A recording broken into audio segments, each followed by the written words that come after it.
And welcome everyone, and welcome to our third episode of Inspire Me Forward. And we are so happy today to have Greta Matos from Patagonia, Chile, with us. The warms my heart to have you here, Greta. So that's so great. We're gonna have about an hour today to chat and hear Greta's inspiring tale. I did want to talk really quick about something that's come up for me. I find as we go along, as this Inspire Me Forward goes further, I hear the word inspiration more and more. You know, it obviously that resonance and that energy is going out. So I hear that more and more. And inspiration is, to me, somebody asked me the other day, I was being interviewed, I was the interviewee, and it was, who inspires you? It was such an interesting question. And I sort of sat with it, and everybody does. Like, there's something in everything, but inspiration is sometimes actions, and it's sometimes energy, and sometimes we inspire ourselves.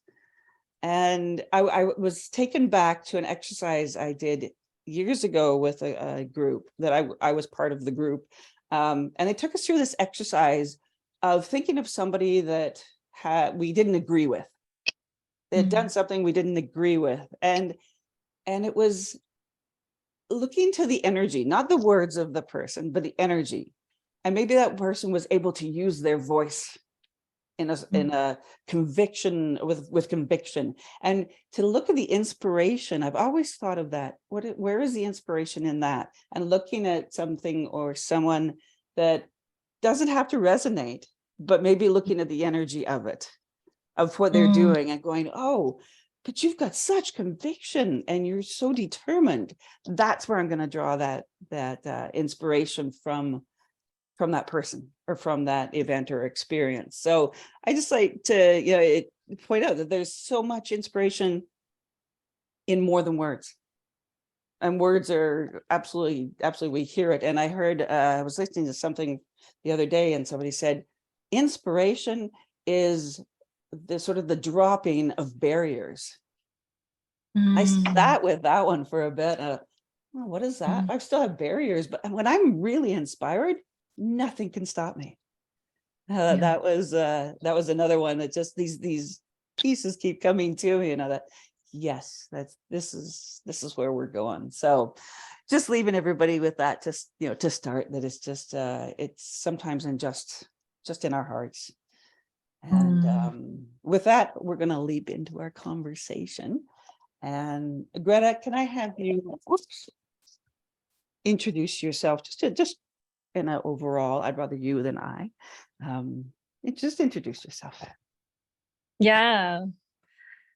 Thank you, Linda, for inviting me into this space. And thank you, everyone who is joining us now, as well as in a future moment. I just wanted to honor what you just said, and then I'll say a little bit of who I am. But I love that so much, that inspiration, when we can take it for what it is as an essence.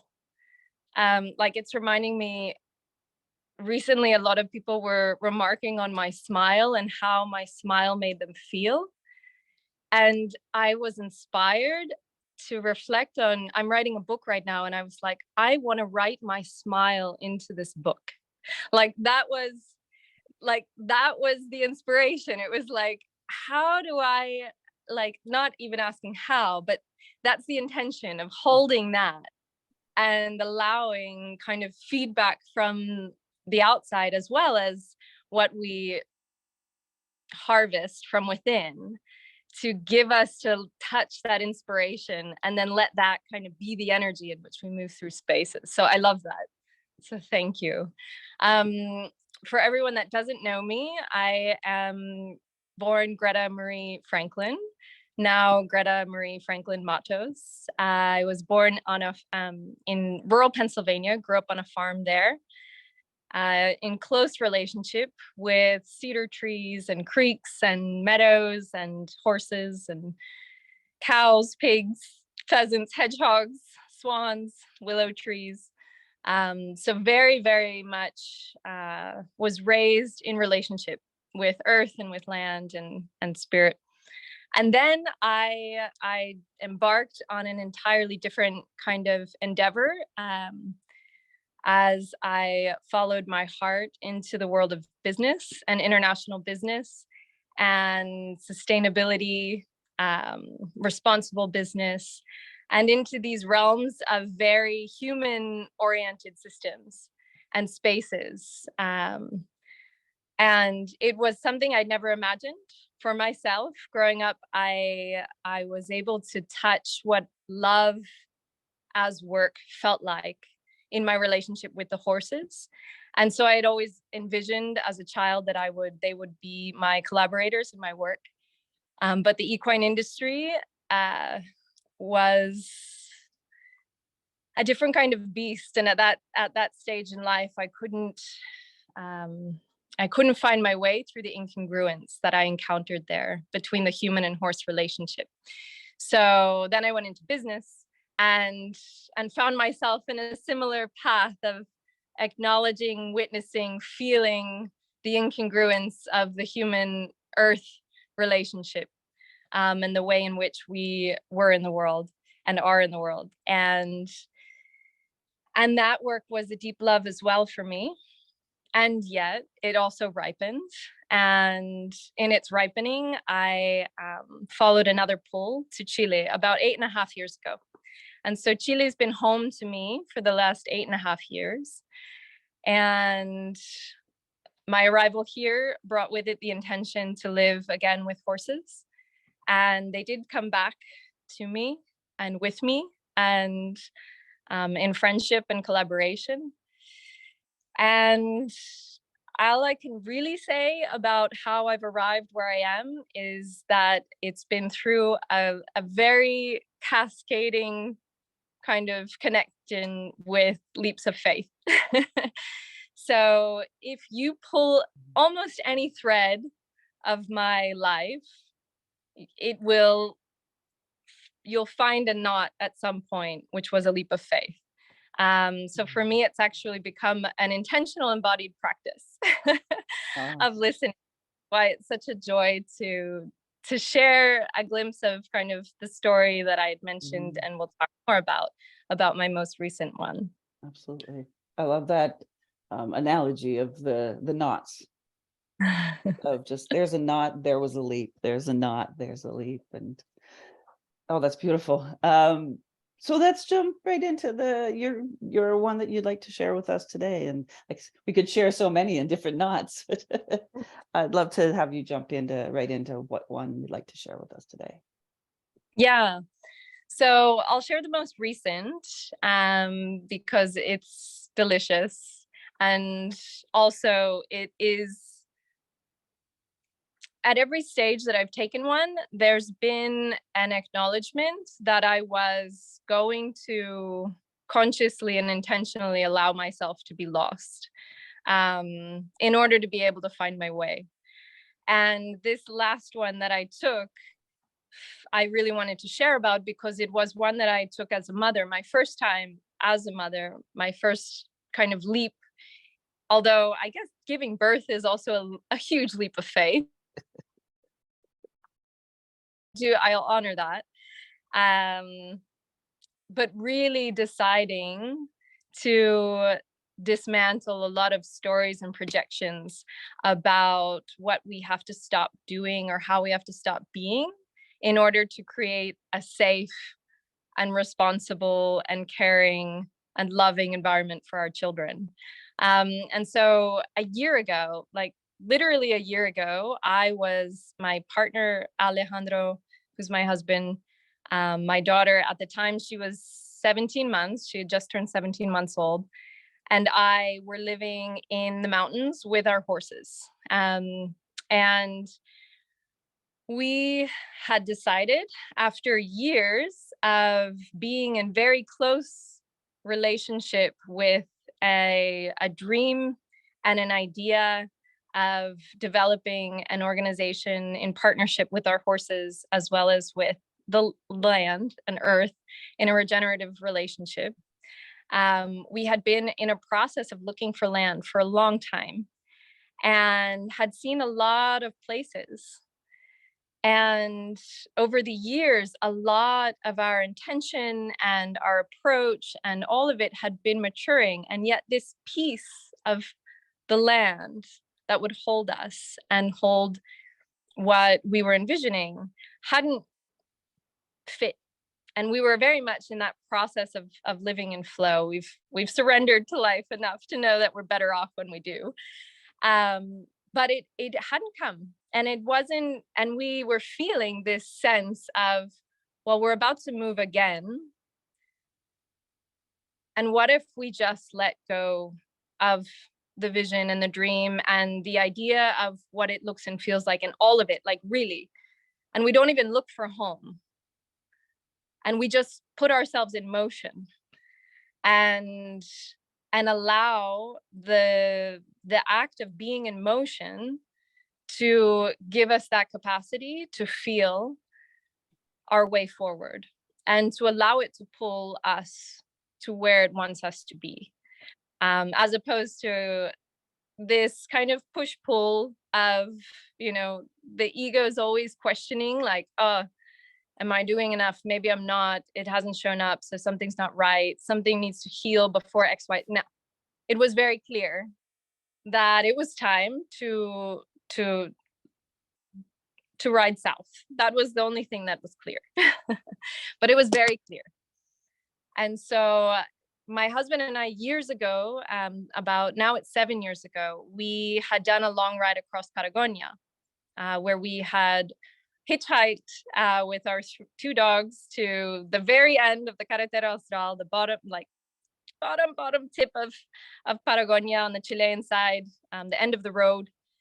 And we bought 3 horses there and we rode home. And that ride was like a huge, it is like a sage for me in my life. It will mentor me until my last breath. And it taught us a lot of the practical aspects, but also the spiritual dynamics of these types of journeys. So we did have a conscious awareness of what we were getting into. But we also went into it fully open. Like, we'd never walked this route before, where we decided to take the horses. We knew that we would ride south. We didn't know for how long. We didn't set any destination in mind. We had an idea because we had kind of intuited, and we had deep relationships here in Patagonia. We were living in Pucón, which is, it takes about 2 days to get there from where I live right now, where we arrived, but that's by car. So anyway, we decided to go, and we dropped in and we rode into the Cochimo Valley, and walked, because whenever we do long rides, it's a lot of walking, more than you can imagine. A lot of people assume that if you're doing a long ride, you're in the saddle all day for 8 hours. No, it's actually a lot of walking. You go a lot slower than you do with a backpack. And I thru hiked the Appalachian Trail with my husband like 15 years ago, and having walked for 5 months straight, I know how busy the mind can get. But when you're on a long ride, the mind's still, because your body is in relationship with the horse and the environment.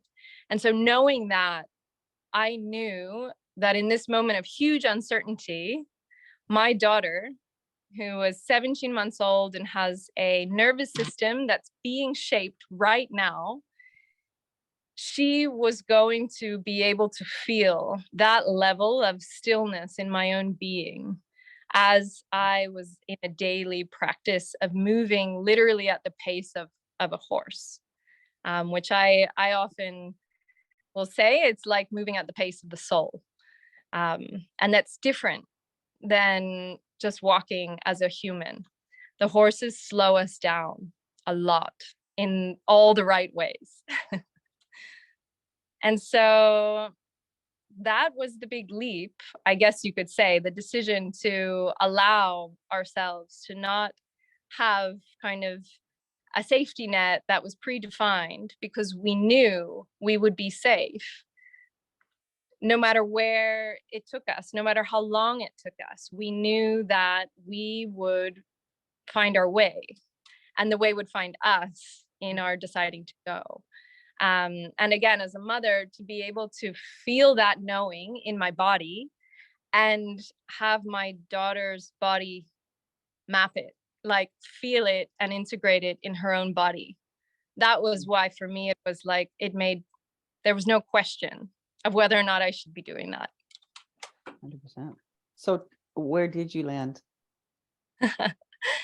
So we rode for, I guess it was almost 5 weeks. We rode south and through all these valleys, and all the way we were actually engaging in conversation with so much community about land and about possibility, and considering that we were riding home, but not knowing. And so there were quite a lot of kind of places that called us to them, where we were able to pause and rest with the horses and rest in ourselves. And yet there was also further to go in the surrender. That's what I found within myself. There was more letting go to do, and there was more dissolving of the way that I really wanted it to be, instead of the way that it was going to be. And after so many twists of fate and destiny, and like so many winks of synchronicity, which is some of what I'm looking forward to sharing with everyone, we arrived, and fully arrived, in literally, it's called the heart of Patagonia. We're just outside of Coyhaique, which is an area that we rode through on the first ride. And we've brought the horses to a beautiful, beautiful ranch and project and family and collaborative essence that is called Fundo Panguilemu. And now we're in deep relationship here with the land, and the horses are in with a herd here, and we're also mixing and integrating with the community here. So in terms of arrival, we did arrive exactly where we were meant to. And it's funny though, because it's a place I had been invited to a lot, and it wasn't ever a yes until it was a very clear yes. Interesting. Did you recognize it? In what way? Home. When you got there.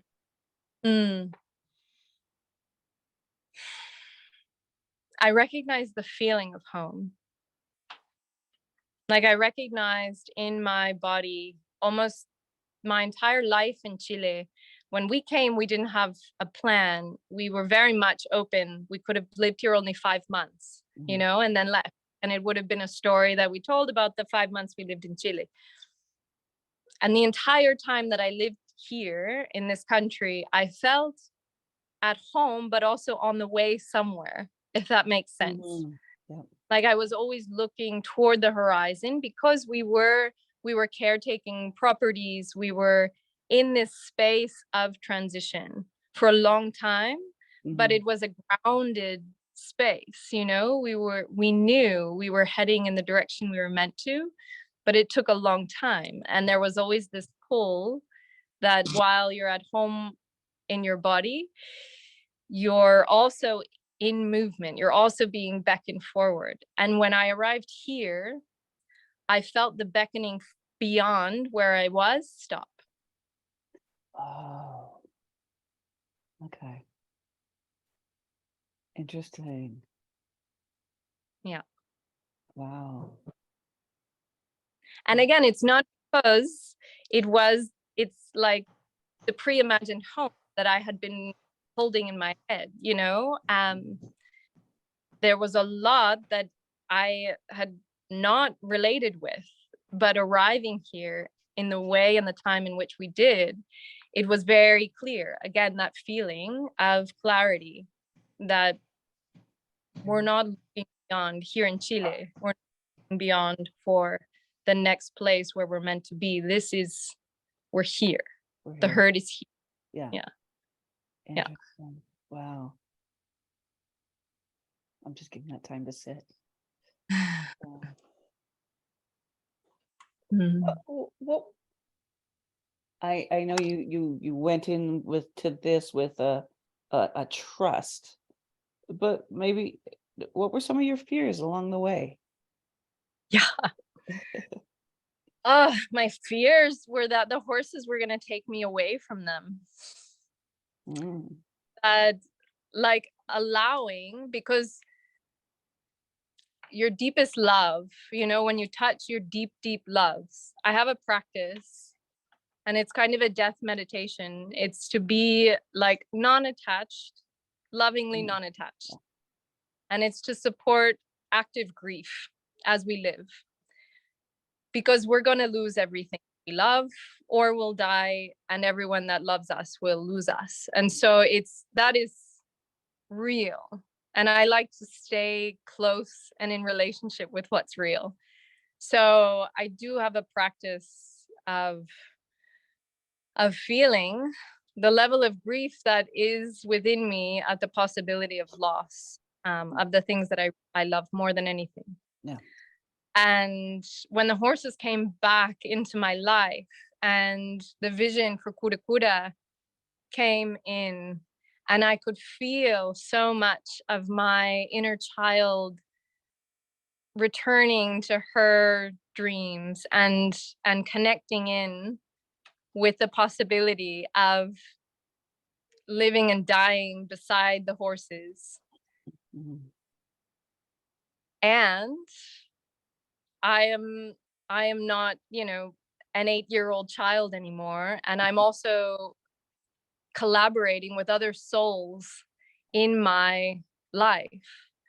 And therefore it's this relationship of the horses as well, that if Cura Cura and if my life with them means that we're in relationship in a way where I don't necessarily own all the land, or I don't have to be there all the time, which is actually what the vision was. The horses could live as naturally as possible so that they don't need me so much, but there's still a part of me that wants them to need me so that I can be really close to them all the time, instead of having them up in the mountains, a day's walk.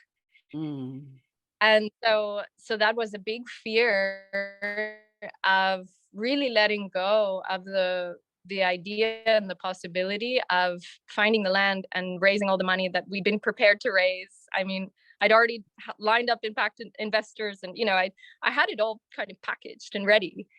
And yet I also knew that was my design, and I'm collaborating with something that has a much bigger design. I'm interested,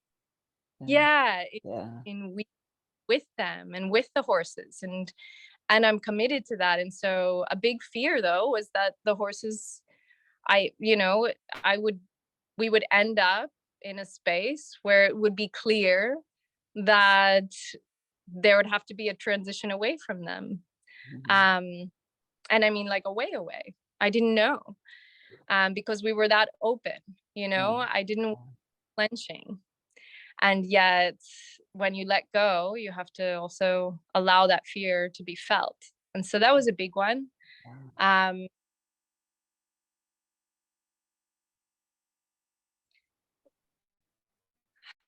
There was also a big letting go of an identity that I had told myself I wasn't creating.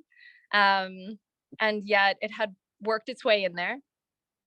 I think when we hold really big visions and we receive something that is both very precious and also like really powerful, like it's gonna live on beyond us. So it's way too big for one of us to hold. And yet the parts of us that feel insecurity or feel like we need to know how we'll stay safe holding something that has so much power, and is also so precious, then there's parts of us that start to weave in an idea of what it needs to look and feel like so that we can be safe financially, or the way that we're seen in the world, our insecurity related to ego being seen. And so I also had fears that came up after, when I realized how much I actually had let go of. Then I like turned back and was like, oh, I was trying to save the world again. I can't save the world. Like I'm not here for that, you know? I'm really here to be present and to be of service and to be present enough to know how to be of service. That's what I'm here for. Yeah. So there was also being with the fear of my ego in letting go again of an idea of who I was, if I was the director of this organization, or, you know, however I'm defining that. You say that. I read something the other day. It was about when we do our deepest soul work, we do our deepest service work. Mm-hmm. Yeah. That really reminded me of that. You said something earlier about things that we have to stop doing. And you had to sort of, you know, think about those and let those go. What were some of those things that we, you know?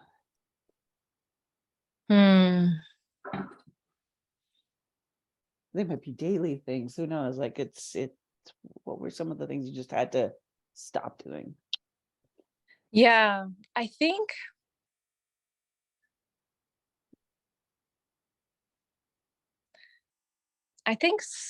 one of them that came up for me in this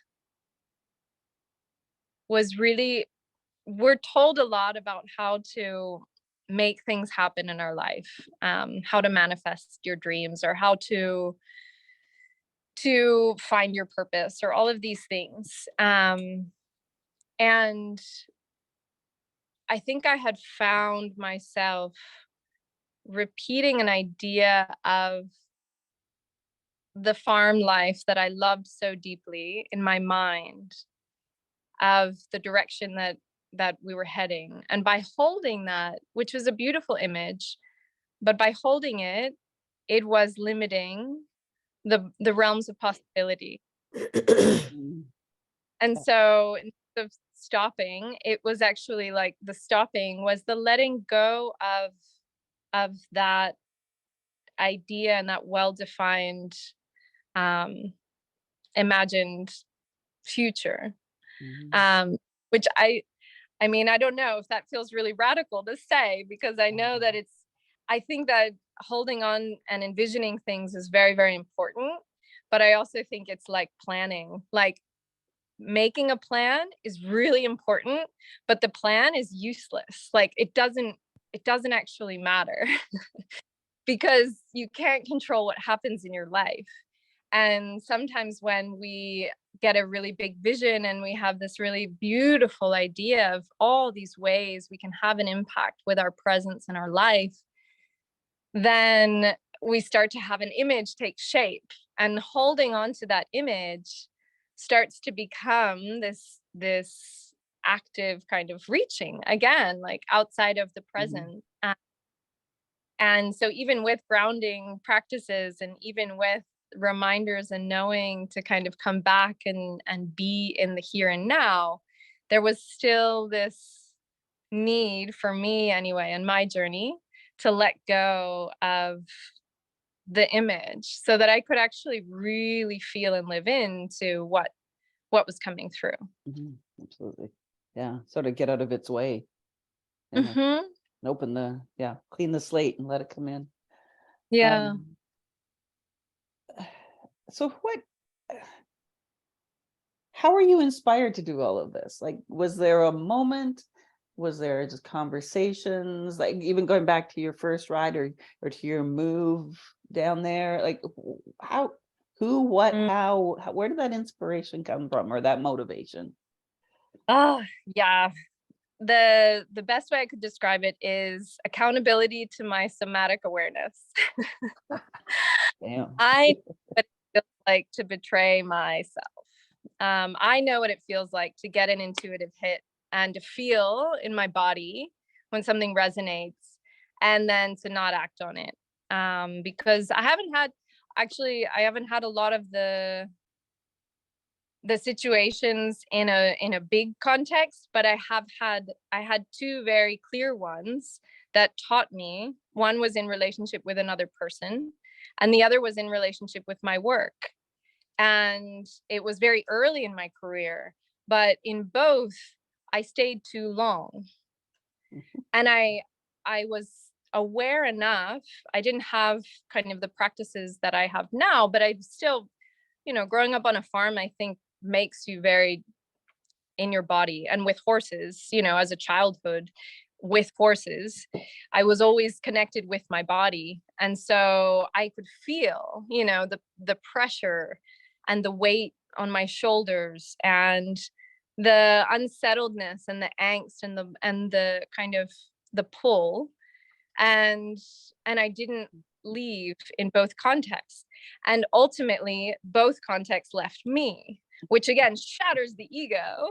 And particularly of like, I have now a deep and loving relationship with my like most insecure parts, which is my inner perfectionist. But at that time in my life, my perfectionist was like really good at keeping me safe because I was achieving everything with her at the helm. And so to be fired and to be left were like huge, like bombs going off in the life of a perfectionist, right? And so for me, both of those experiences so deeply spoke to who I was beneath or within, that part of me that needed the external security. And that's who like carried me forward. Like that's who told me, after my relationship fell apart, that's who told me to go to take the job in Hong Kong and move across the other side of the world to a country where I didn't speak the language and I didn't have any friends and I didn't know anyone. And that part of me just felt like, you'll be fine. You can do this. And then also with the work, when that job ended, there was that, I felt that part of me that decided to through hike the Appalachian Trail. And it was so clear, and it was so like, it was a resonance in my body that just made sense. And I couldn't dispute it because it was what carried me forward, And then later on in life, or in all moments, I guess, as I have that awareness of when that part of me starts to come more to the front, and I can feel the other parts of me that are a little bit like unsteady, I know it's time to start paying attention to what needs to change, and that probably there might be a huge shift and a huge change. And so, for example, when I left to come to Chile, I left everything at its peak of success, and I was actually really happy. Like I confused a lot of people, because I left an offer as partner in a company I'd spent 5 years growing, and I had this whole track, and it was work I loved, but I knew I had ripened in, and I knew it was, if I stayed on the vine, I would rot, as David White so beautifully invites us to consider. And so I left before I had kind of the really serious heaviness, or again the radical implosion that I believe the universe is collaborating with us in the beauty of our lives. And so if I can feel that I can actually take that leap before I'm kicked off of it, 100%. Yeah. That balance, right? When you say that, it sort of felt like balance. It's like something's throwing you off balance. Yes, And, yes, and exactly. how do you Yeah. get, if we recognize that in our body right away, then we're able to go, oh, well, where is that off balance? What do I need to do to put myself back in balance, back in harmony? Yeah, exactly. And being open to explore possibility. Like it doesn't necessarily mean that you like burn the house down, like, I mean, I explored a lot of ideas before deciding to come to Chile. And I mean, we had considered sabbatical, we were looking at buying a house, we bought a car to have more freedom. Like, there were things, and yet there was also, again, as you said, there was this imbalance. And and when the idea of Chile came, all of a sudden it felt like balance, it felt like alignment, and it felt like wholeness, and we didn't know anything else, but it was also clear we didn't need to. And so I think that that's also part of that trust that you were bringing up. I can't tell you. I mean, you saw my post. I also think I'm a little bit like genetically predisposed to risk taking and leaps of faith, because my parents both embody that spirit, and in a way that is really kind of deeply in their being. And so I think I have probably a trust threshold that's related with the DNA. But it is also a practice, because For it's a sure. choice. It's always a choice over fear. In relationship with fear, we're not ignoring the fear. But there's a monk who I love called David White. He started the Network for Grateful Living, and he speaks about the beauty of how birth is like the ultimate decision choice point of trust versus fear. And that if the mother chooses fear, there's contraction, and there can't be flow. And if the child chooses fear, there's contraction and there can't be flow. And so there's these energetic forces that are all needing and allowing for trust. And when there's trust, there's then the gravitational pull can pull you through. So I think that it's an active process. Mhm. Could you tell us about your pony ride? You wrote in with the little blurb we had about you about a pony ride. Mm, yeah, and it's so wild, because I was thinking about, like, again, these leaps of faith, and I really do think that that might have been my first conscious leap of faith. I was lucky enough to grow up with horses, so I grew up riding a lot as a child, but more than riding, spending my time and my life with the horses. And I had a beautiful teacher named Two Socks, who she was this magnificent, wonderful soul. And when I was really little, if I wanted to ride, I had to ask my parents to come out and saddle the horse, obviously. And there was a day when they couldn't come; they were really busy. And I felt this relationship with her, that I felt this permission, and I also felt this confidence. But again, it wasn't like I was talking myself into it. It just felt easy. And so I just grabbed a bale of hay, like pushed a bale of hay over to her, and I pulled myself up on her back, and I went running across the field, and felt like the ease and the flow and the trust in her, in my own body. And I let go of her mane, and I had my arms out. And again, we have a lot of like romantic ideas of this image of freedom. But what I felt was that co-creative collaboration with the energy around me. Mhm. And that's what I feel each time I take a leap of faith, and that's what carries forth into my relationship with the horses, and with the land, where I am honored to be invited in, and in relationship with people. Yeah. There is this space where we can reach a sensitive awareness of trust in one another.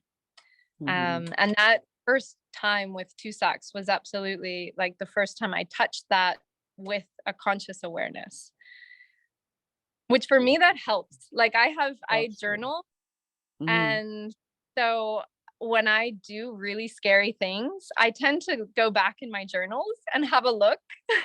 Absolutely. Yeah.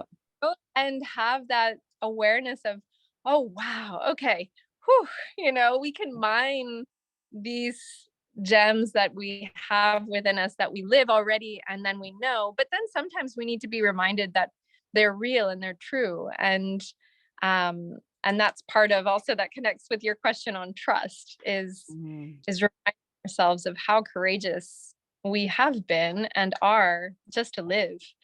And all of us are too, as you beautifully invited in the beginning, considering who inspires you. It takes such courage to live, and such courage to live with an awareness of how precious this life is, you know? Absolutely. Absolutely. Yeah, I love that. And to be able to go back in journals and read them and go, I did have that wisdom 10, 20, 30 years ago. I did have that. Okay, I did. Okay, I'm good. So Yeah. you spoke of regenerative relationship, specifically with the land at that point, but can you speak more to what that looks like, what that feels like, that regenerative relationship? Yeah. So when you ask, what comes up for me is I first am taken to some of the work that I do in actually in the corporate space, still around sustainable business, and where that work took me was into some of the darkest aspects of humanity and some of our most negative impacts on the world. The way in which we extract and exploit and destroy the earth and one another. And it's a similar space to the equine industry that I touched when I was young, when I worked a lot in rehabilitating traumatized horses and abused horses and horses that were problem horses. And so from my lens, I feel that we have to be able to feel the grief that lives within us, that relates to being human, and is connected with the way humans are currently in relationship with the earth and with one another. I mean, it starts with how we are in relationship with the earth, I believe. And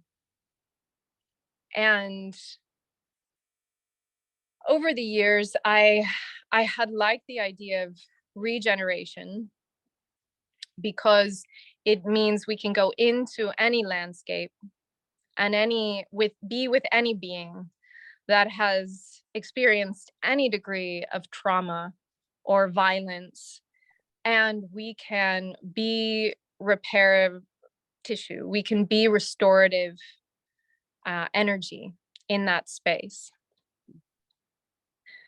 And over the years, I've also felt that we also have the invitation to not just be of service to regeneration, but actually to being generative. And in that way, that's actually listening to what, like, everything, I believe everything in nature is generative. It's in an ecosystem participating on purpose, whether we like it or not. You know, we can call things non-native, we can call things whatever we want in terms of what nature does within nature. But at the end of the day, everything is there with a deep earth intelligence that is interconnected and interlaced and very wise. And what I feel like becoming more of a generative presence is that, and plugging into that dynamic of being nature, that we also have within us this deep earth wisdom related, and earth intelligence related to how we can go into any space and contribute to life. And it's that simple. Like, are we taking life in this space, or are we contributing to an environment where life can thrive, not just survive, but thrive? Mm-hmm. And what does that look and feel like? And so in practical ways, I mean, it's my life practice with the horses. I believe being in our bodies and in our breath is a commitment to be a generative presence among horses. In nature, when I'm walking, when I'm in the forest, when I'm even just outside, it's being available to notice what the wind feels like, the sound of the trees, what the sky's doing, to notice the change and the new flowers and the new growth and the new death, to notice what's leaving and what's coming, just as I would, in my community of humans, and I suppose I would take that same practice, call it a practice, but into relationship with people too, and with one another, organizations. Yeah, As absolutely. Yeah. How do we match them? Yeah.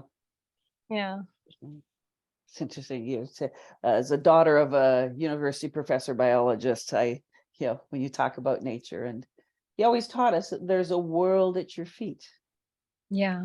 And we're always, as humans, we're always taught to look up.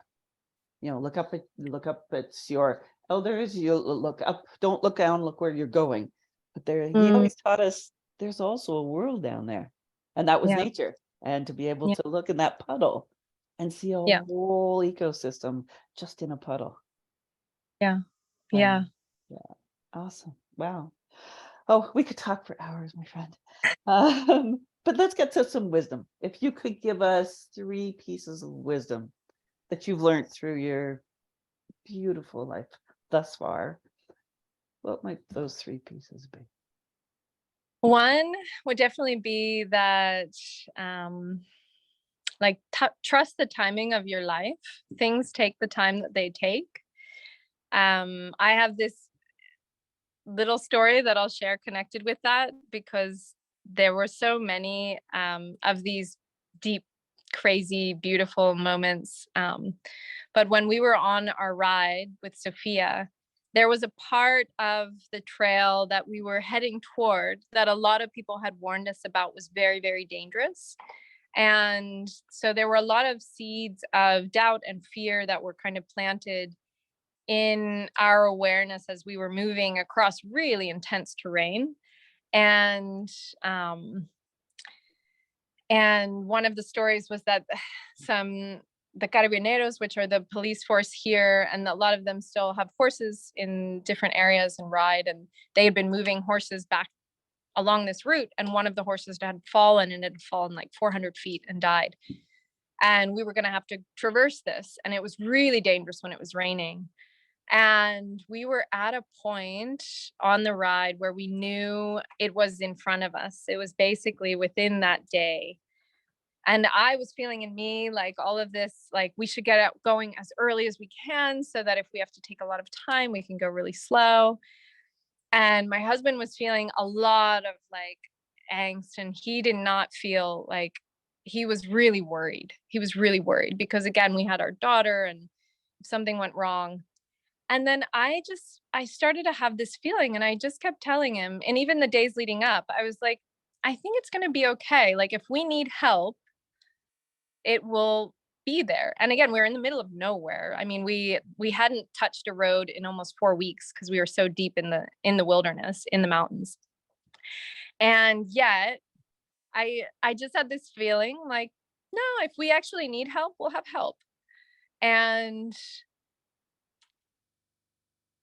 so the day was going on, and it started to rain, which then again was even more stressful. And then we had gotten the horses ready, and we had just loaded the last pack saddle, and this mother and her son rode over the hill and came up to us and asked us how we were. And it was this little gaucho family, and her son was probably a little bit younger than my husband, so he was an adult, but still, like, they had arrived and they checked in and they were like, oh, we're riding there, we'll ride together. And they knew the way, so they could know when we would have to get off before we got there, and before, they knew where the really tricky bits were, and this particular piece where you had to actually, no one had told us, but you have to whistle to make sure that no one's coming, because if someone's coming and you're going, and then it's like really dangerous. And they were there in that exact moment. And again, me in the morning thought we were leaving too late, but it was, the timing ended up being perfect so that we could be received and taken forward. And I have literally hundreds, if not thousands, of those stories. So really, genuinely trust the timing of your life. Like, there's some divine magic wanting to connect. Another one would also be to allow yourself to get wherever you're going when you get there. And this connects with that one, but it's more about kind of giving ourselves permission to not hurry up because we haven't become what we thought we should be, or we haven't done what we thought we should be. But instead, allow your life to work with you, and trust, again, like deeply trust that you are enough wherever you are, however you are. And that leads me to the last one, which is, to the extent that you can, try not to make too many big decisions for your future self. Instead, honor that your future self's going to have a lot of wisdom and knowledge of how to take that next step when you get there. And so when we can be in our most wise and whole selves to take this next first step, that's actually all that we have to know in order to keep moving forward, yeah, that's what bubbles up. Those are great ones. So, and I think you sort of did it in this last one, but if you could offer a call to action, something that an inspiration for our listeners going forward. I like call to action, but what can we do? What could be? I think you've said 3 of them right there, but at least for me. Yeah, I would say, and this makes me smile really wide, but say the crazy thing out loud. If you have like a crazy something, an idea that like lights you up and makes your heart like giggle, or gives you butterflies and makes you smile as you imagine it, find a wise person and speak it out loud to that person. And even if you're the wisest person, then look in the mirror and speak it out loud. And let it go, let it live in these external realms of possibility. Because really funny and wild and magical things can happen when we say things out loud that we feel and we think we know, but maybe we keep it to ourselves because it's not whole or it doesn't have an end. Then what? Yeah. That's a great one. That's a great one. Get your mirrors out. Or a buddy system. Or a horse. Or a horse. Oh, perfect. We've got a wise non-human kin too. Or your puppy. Yeah. So we always like to finish with what's going on. So what have you got going on that I know you've talked about some collaborations, and we will put some these up in our summary, but what have you got going on? Yeah. I would love to share some glimpses of some really beautiful organizations that I'm connected with, because I with my life and my work, I'm in the midst of a deep integration process post ride. And so in terms of what I have going on, it's very close to like what shows up every day and invites me to be supportive tissue or hold space or tend in that way. So yeah, well, everyone will see our Kura Kura links, but we're also very much in an integration phase. And then in other kind of realms, I wanted to share Fundo Panguilemu is this beautiful project here in the south of Chile, in Patagonia, that has been working to physically regenerate the land through holistic land management in a region of Patagonia that is very desertified due to conventional agriculture practices. And so it's been a joy, and it was always one of our impact visions and intentions of Kura Kura was to support the regeneration of the land with the horses. And so now we're getting to live side by side and in close collaboration with the team at Fundo Panguilemu as they open and hold space for healing, not just of the land, but also of the soul and the spirit, and kind of all these realms of possibility to be more of who we really are so that the earth can feel us again and can really collaborate with us. And then also there's a beautiful equine sanctuary in Ecuador that I wanted to mention, Last Ark Orphanage. Some of you might be familiar with it, but having connected with others in South America who are doing work intentionally around creating sanctuary spaces for horses, I wanted to name Last Ark Orphanage in particular because it's a wild journey to do this kind of work in countries that are at different stages of development. And then also one other one is Sage to Saddle, which is an organization on the Pine Ridge Reservation that has been working to open up spaces for youth that live on the reservation to have access to horses during the winter. So they've been building an indoor arena to be able to connect youth with horses all year round to support in access to healthy environments in lives where there's a lot of challenge and unfortunately a lot of suicide. And so they're doing brilliant work too. If any of that resonates with anyone and you feel a pull to connect or learn more, we're going to share, as Linda mentioned, she'll share some links, but also you can also feel free to reach out to me.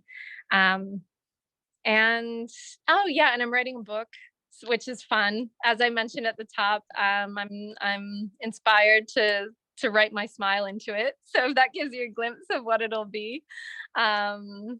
I'm intending for it to come out into the world this year. So yeah. Nice, nice.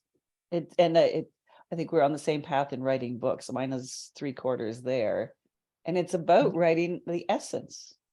Mm. You talked about writing your smile into it, and I feel mine is it's writing a feeling into it. There's the words, but how do you convey the smile? How do you convey and share the feeling of it all? And that's, that's the fun part.